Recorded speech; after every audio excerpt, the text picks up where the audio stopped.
আপনি আমার মধ্যে রাজনন্দিনীকে দেখতে পান, তাই তো কিঙ্কর স্যার? আর আপনি রাজনন্দিনীকে ভয়ও পান, তাই জন্য এমনটা করেন। এমনই বলছে কিঙ্করকে অপর্ণা। কিন্তু হঠাৎ কেন এমন কথা বলল, পুরোটা জানতে ভিডিওতে লাইক দিয়ে চ্যানেলটা সাবস্ক্রাইব করে দেখতে থাকুন। চিরদিনই তুমি যে আমার সিরিয়ালের আগামী পর্বে আমরা দেখতে পাবো অপর্ণা কিঙ্কর স্যারের কাছে আসে আর আঙুল দেখিয়ে কিঙ্কর স্যারকে বলতে থাকে, আপনি অনিকেত বাবুকে এখানে এনেছেন তাই তো? তখন কিঙ্কর বলে, আরে আমি কেন ওনাকে আনতে যাব?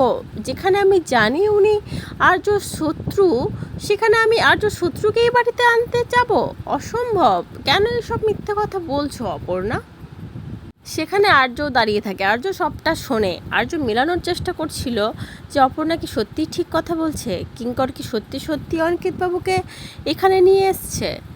তখন অপর্ণা আবার কিঙ্করকে উদ্দেশ্য করে বলতে থাকে, আপনি তো আমাকেও সরিয়ে দিতে চেয়েছিলেন এই পৃথিবী থেকে, তাই না? কারণটা কি বলুন তো? কারণ হচ্ছে আপনি আমার মধ্যে রাজনন্দিনীকে দেখতে পান, আর সবচেয়ে বড় কথা হচ্ছে আপনি রাজনন্দিনীকে ভয়ও পান।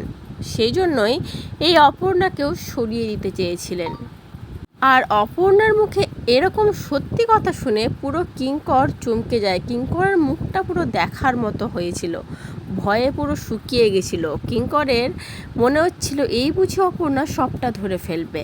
আর আর্যও অপর্ণার কথা সব বোঝার চেষ্টা করছিল যে অপর্ণা ঠিক না কিঙ্কর ঠিক, কে ঠিক কথা বলছে, কে ভুল, কে আসল দোষী, কে আর্যর প্রধান শত্রু। আমরা সবাই চাই আর্য তার প্রধান শত্রুকে খুব তাড়াতাড়ি খুঁজে বের করুক, আর নকল রাজনন্দিনীর মুখোশ খুব তাড়াতাড়ি খুলে পড়ুক। তো আজকের পর্বটা তোমাদের কেমন লাগলো অবশ্যই কমেন্ট করে জানিও। পরবর্তী আপডেট নিয়ে তাড়াতাড়ি আসছি, সঙ্গে থেকো, সাথে থেকো, চ্যানেলটা সাবস্ক্রাইব করে দিও। ধন্যবাদ।